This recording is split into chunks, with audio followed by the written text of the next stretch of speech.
Right, this is Jacob on the one up top, and we're going to be discussing Wolves versus Liverpool. And I haven't got a Wolves fan that's on here yet, but I've got a very dedicated Liverpool fan in Sonny, who is going to be on the show with me quite a few times discussing Liverpool. So Hey, Jake. there's so many things we could say about Liverpool, but I'd rather let you say it, man. But get it off your chest, mate, you know? You had such a brilliant season last season, like season that I don't even know if that'd be replicated. And then what's going now is nothing short of madness. Well, you haven't got a Wolves fan, but at least I'm wearing gold for you, so you can blag it as two, can't you? Yeah, I'll be honest with you, like, as a Liverpool fan, last season, you're right, it was ridiculous, wasn't it? And I would even say I would say it's been ridiculous since 17-18. Like, I know we didn't win the Champions League in 17-18, and we finished fourth in the league. It wasn't great, but Champions League final winning it, 97 points. And then last year, take the lockdown out of it. All right, yeah, we lost to Watford just before lockdown as such, but the projection of points was mental, and we dipped off massively after lockdown, as everyone knows. We still ended up with 99 points. You know what I mean? Like, that is an incredible feat. Only ever been beaten by Man City. I'll be honest with you, this is a weird season. I do kind of engage with some banter with some people about what is. As you're a football fan, Jake, you'd know. I don't think it's solely down to Virgil van Dijk's injury. I think that might mark a lot of the issues, and I think that's an easy thing to say because he is such a great player, especially demands the ball, plays the ball. We play in a completely different way, but I think it's a variety of many things. I'd say injuries is one, but I wouldn't say his injury on its own. I'd say injuries in general. No fans. I think everyone talks about Anfield and the atmosphere and that. And I'll be honest, as a match-going fan, Anfield atmosphere is a myth to an extent because you do go some games and it isn't great. I'll be honest with you. Like, if you're playing someone in the league, I don't know, an average game at home is not as good as it would be if you're playing Bayern Munich in a Champions League semi-final. That's just generally the way it is.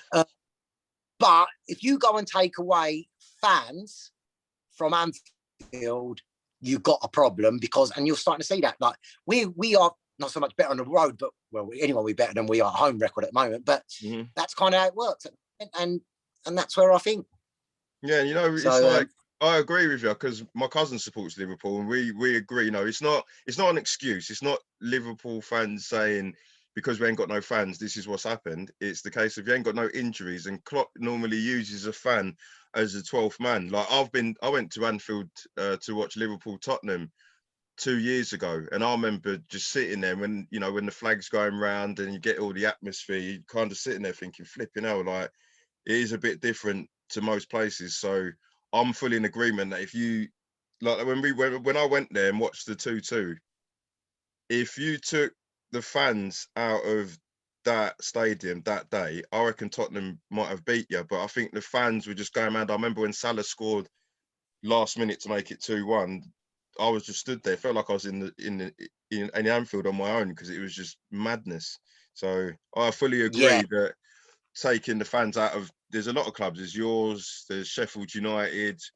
Yes. Newcastle. I'd say West Brom to an extent. Yeah. Even Leeds. You look at Leeds, for instance. Leeds United without the fans is, imagine going and what's it called? Ellen Road with the fans jumping up. You ain't gonna want to go there. 100%. In one sense, I think if we was on the road, it would have been a lot harder this year because obviously it would have been the champions going to everyone's ground. But the away fans, but like, before we lost to Burnley and obviously subsequently lost further games, 0-0 at home against Man United. We've had 0-0s, but the fans would push them on to get to.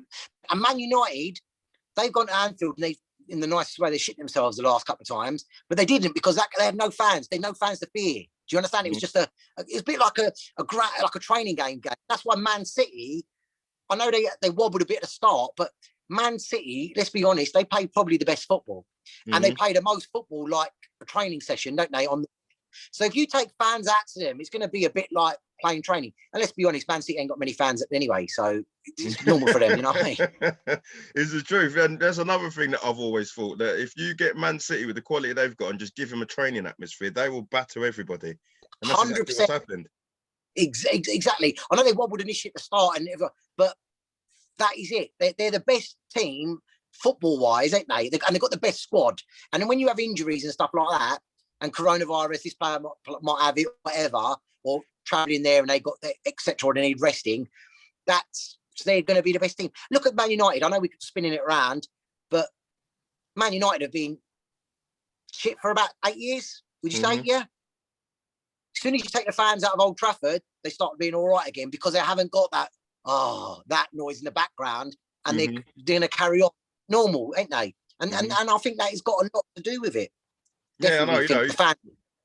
I agree. If there's a lot of clubs that I look at and think, if the fans were there, would they still have the same manager? Like, I don't think, you see the way Tottenham have been very pragmatic. I don't think Mourinho might have his job, but there'll be a lot of pressure with all the fans booing, with us just parking the bus and all that stuff. But because there's no fans, Mourinho's been allowed to do that, and the fans are just watching it on TV and they might be falling asleep, it might be boring, but he goes and wins 2-0 and he's not bothered about the performance. Whereas you're not going to be a fan paying £50, £100 or better yet a season ticket and just be happy with you're sitting off against anybody, you know. So I don't know, it's just it's more of a fans thing. If we not be too biased and look at Wolves, I don't know if you've seen a lot of Wolves, but again, I think they're another team that have struggled with injuries and with fans. You know, it's like Raul Jimenez, for instance. If he's not injured, they're in the top 8.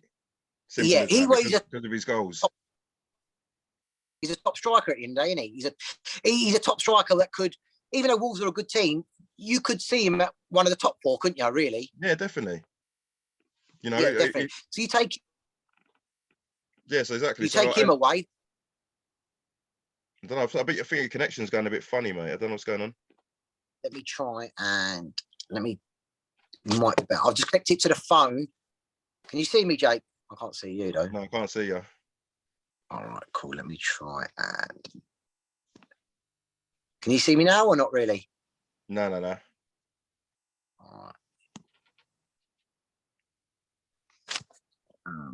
right. Right. Some Wi-Fi, but I can't see your phone, but I'm a bit away from the router, so that's why it might bounce a little bit. No, that's what I know. So anyway, we were talking about Wolves. Yeah, they've got some players that I really like. Like, one player I like, Pedro Neto. Yeah, so direct, man. Good left foot. Adama Traore is fun to watch, but he don't get the numbers up.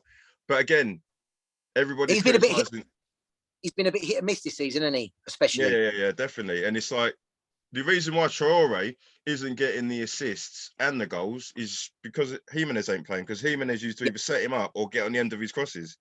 Yeah, he would go down, run down the wing, cross the ball in, Jimenez would score a header, wouldn't he? Not in most scenarios. It's happened so many times. There's times, remember when Wolves played City away and they just put Jimenez and Traore up front, and then they just beat them 2-0, because it's just like them two together work well. So, you know, they've bought a couple of players that have gone up front that hasn't really worked.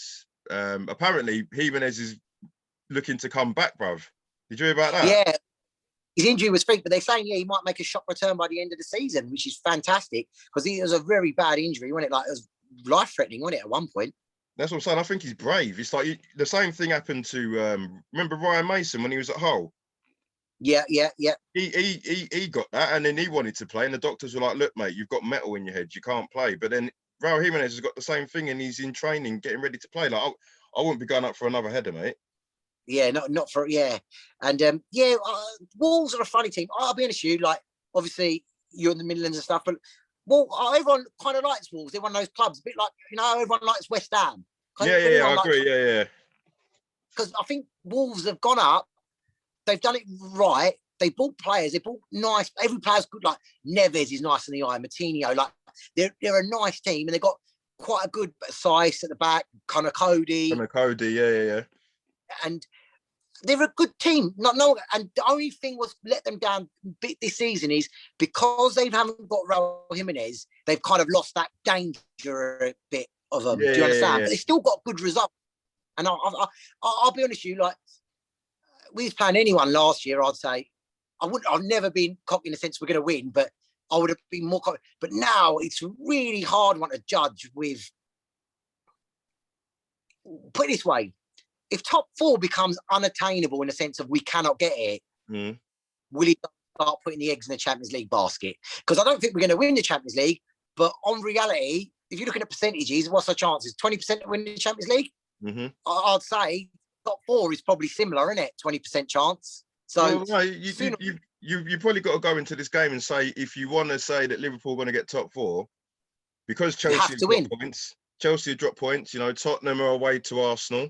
West Ham are away to Man United. You're thinking there's a possibility that people could drop points completely. And if you're Liverpool, you'd want to go to Wolves and say, if we win that, all of a sudden you end the kind of rot, and then you can start looking towards winning again. Like, I watched you guys bit in and out against Leipzig, and because, you know, just a simple thing like putting Fabinho back in midfield, when I watched the extended highlights, I thought, what a difference that made, whereas you're normally playing him in centre half.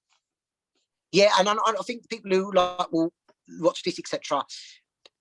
Jurgen Klopp's God, like, in the nicest way. I'd never ever say anything, but Liverpool fans who go games and watch it, we all knew, play the centre midfielders, the right ones in midfield, be it Henderson, be it Fabinho, play the Nat Phillips and whoever at the back, because at the end of the day, that's their position. They'll do a better job than someone trying to fill in, even though Fabinho's been fantastic there. But the thing is, Fabinho's been fantastic there, but you're losing Fabinho in the middle. Our game is get the ball back quick and attack. But the problem is, if you're leaving it go there, you've got that, and that's why the middle's lost. And look at Thiago midweek. Let's be honest, as a football fan like yourself, Jake, Thiago is one of the best footballers in the world, like as a footballer. Yeah, definitely.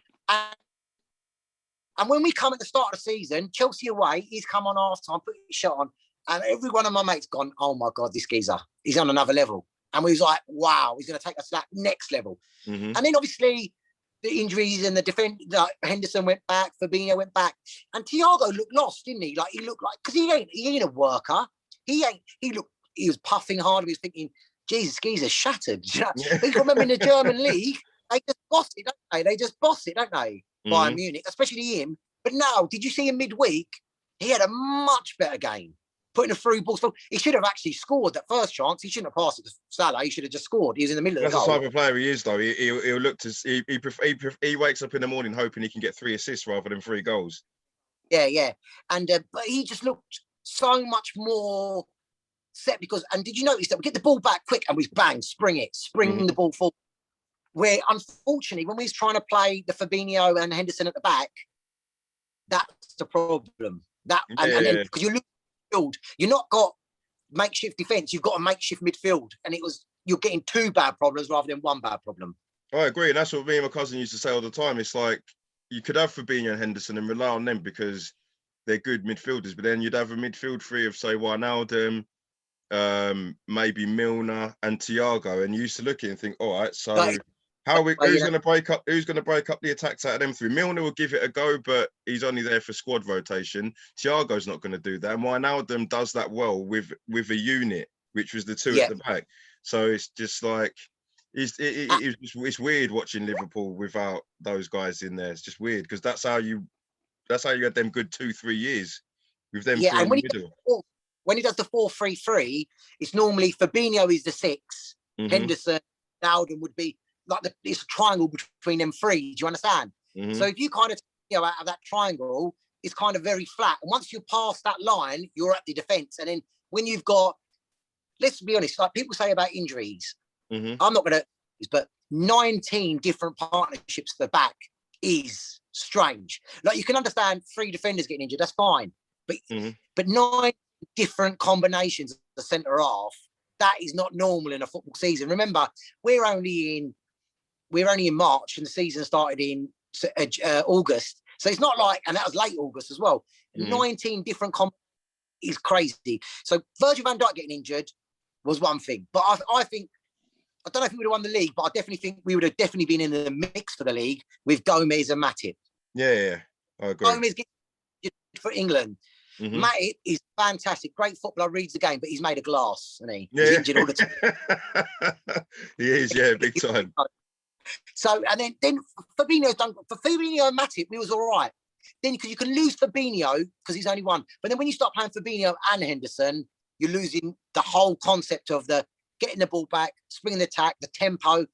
It was all just because Henderson can't build the tempo of the team up when he's sitting at centre back and he's got to be in line. It doesn't work. I know it just looks awkward with Henderson playing left-sided midfield. It's just like I just looking in your head, it just don't look right, does it? But again, he's the captain. He's a committed captain. So on the plus side, at least he's a sort of character that comes across like he put his hand up and said, "Jurgen, don't worry, I'll go there." Whereas you get a lot of footballers that will be like, "Well, I play centre midfield, so Jurgen, go and sort your ship out." Do you know what I mean? But if we move back onto the game for tomorrow, it's not tomorrow. It's Monday, isn't it? Monday night, yeah. I can see it's weird. It's a game where Wolves will be looking at it thinking, this is, if we're going to beat Liverpool, it's now. And Liverpool will be looking at it thinking, well, depending on results. And, you know, the result that you just had against Leipzig and the performance, they'll be looking at a little bit more confidence. So off the top of your head, you know, if I was Paddy Power and you was putting a bet down, what would you say the scores was going to be and the key men in the game? Right, both sides. The key thing is, if he plays that same team versus Leipzig or very close to that, play Jota, because Jota I thought he was good midweek, and he kind of gave you that bit of urgency back again. He should have even scored one, even two. He missed a couple of great chances. I think Jota going back to his old club would be big. Oh yeah, I didn't even think of that.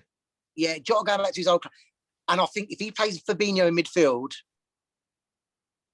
and because of Wolves haven't got a main striker, because Jimenez is out, I think the two defenders will be able to manage that risk. Do you understand? And I think, and you're totally right, fixtures, results this weekend. If we had been Chelsea the other week, which Chelsea deserved to win, by the way, they were a much better team. Liverpool win that game, we're comfortably back in the top four again. Yeah, definitely. And we missed that boat. This is, you're right, I think last chance saloon. If you've got any aspirations to get top four, it is a must win. Because, not being rude, we thought if we beat Chelsea, we beat Fulham, we're back in it. But we didn't. We lost to Fulham. So at some point, you've got to be realistic and go, if you don't start stringing a run of 4 or 5 wins together, you are not going to get top four. It's just impossible, because teams might win. Leicester, they've had a wobble. You've got to capitalise on other teams' wobbles. But we've just not been doing that because we just carry on losing, especially at home. You know? It's hard to capitalise on a wobble when you're in a wobble of your own. Do you know what I mean? You can't just wake up in the morning and think, yeah, we're confident. It's tough. It doesn't matter what players you've got. But for me, it's a difficult one. I think Wolves don't score a lot of goals, which will help you lot.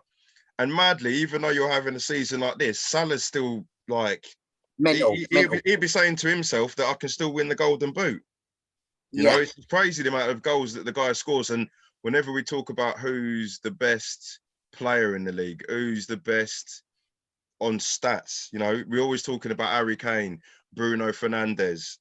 His name never gets brought up. Never gets brought up. Like, if anything, more people talk about Mane being a better player than him. And it's like, well, if you look at his numbers over the last 4 or 5 seasons, I wouldn't be able to tell you whether Harry Kane or Salah scored more goals. Yeah, and you know what? Honest truth, if you ask me, like Salah or Mane, I love Mane. And you know what Salah does? You don't respect Salah, and only like this geezer's statistics are ridiculous. They're like, people rave about Robbie Fowler. This geezer smashed those records, like, not being rude, like, and he's done it consistently. They said one hit wonder when he hit the goals back in 17, 18. But look at his numbers. Every year he's just hit 25. Bang, bang. And Mane, on the other side, since Virgil van Dijk's injury, has scored 3 league goals. Has he really? Really? So, like, everyone still think Mane, but if you're thinking league goals, he scored 3 league goals. But the good thing is, he scored midweek. Jota was back. So if he goes Salah, Mane, Firmino, Jota, Salah, Mane scored midweek. We need Mane to score and do you know what? I just think And then I think I do see that kind of coming back again, like in flashes. Midweek, you could see the old Liverpool was there. It just kind of needs to rub off and come back. It's like a diamond, isn't it? It's just a rough diamond. You clean it back up again because the basis works. And then you never know. Like, let's say Virgil van Dijk does make appearance towards the end of the season. There's a bit of a big gap now for the next Champions League game, isn't it? April. I think he will come back because he's gonna want to play in the Euros for the Netherlands, and you can't just like rock up in the Netherlands camp and play. You're gonna have to play at least make appearances in 5 games and then ease your way into it. So I think he'll come back towards the end. And if you, like you said, if you do get your 4 or 5 game run going starting this weekend, then you probably could finish top 4. But again, you're in a position where if it gets to April and you're writing off the top 4, then you can put your eggs in the basket for the Champions League. So yeah, I think at the moment, I just think, and it's not a criticism of Jurgen Klopp, we'll never as him, but I do feel like the penny just dropped a little bit because he said to Fabinho after the game on Lightspeak, I don't know if you see that, he said to him, "Oh, did you like that position?" And he just said, "Yes, boss," like that sort of thing. So straight away, Fabinho, he's answered him by his performance where he wants to play. Fabinho will do the job for the team because he's such a great player. But his position is not centre-back. His position is that defensive midfielder. That is it, isn't it? Simple as that. So if he push on from that, and I will play Kabak and Nat Phillips. And you know what? What's the worst can happen? The worst has already happened. You might as well just give it a go now. Yeah, that's it. It's like, in comparison, it's like us playing Højbjerg at centre half. You're like, well, no, he runs around the pitch cleaning up and mopping up everyone's mistakes. So you don't want him doing that at centre half. You want him to stay where he is. Do you know what I mean? So it's the same sort of thing. But yeah, just before we go, Sonny, score predictions, mate. So I'll go first.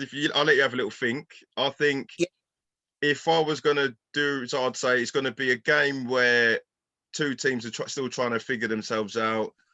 But I think if you go with the same lineup, Jota back at Wolves, which is his old stomping ground, even though Liverpool have been on bad form, I would say a 2-1 Liverpool. It's going to be one of those cagey games that I can see Salah getting back on the scoring sheet. So I'd say 2-1.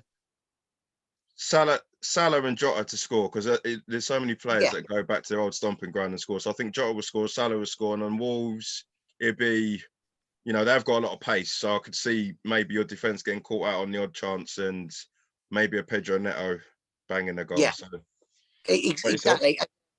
I don't think you took it out of my mouth, but 2-1. I would say there's a few concepts. If Liverpool play the way they should play and against Leipzig and the right formation and he doesn't put Fabinho in defence, I think Liverpool will win. I think Liverpool can start well. And if they start well, I think they can win 3-1. I do think they could let one back. But in the same flip way that they could go and play completely different from that and lose 1-0. So it's really hard to engage really with what Liverpool are going to turn up at the moment. And I don't know, and Leipzig are a good team, but were they so different because they were a European team and we can cope with European teams and not the Premier League?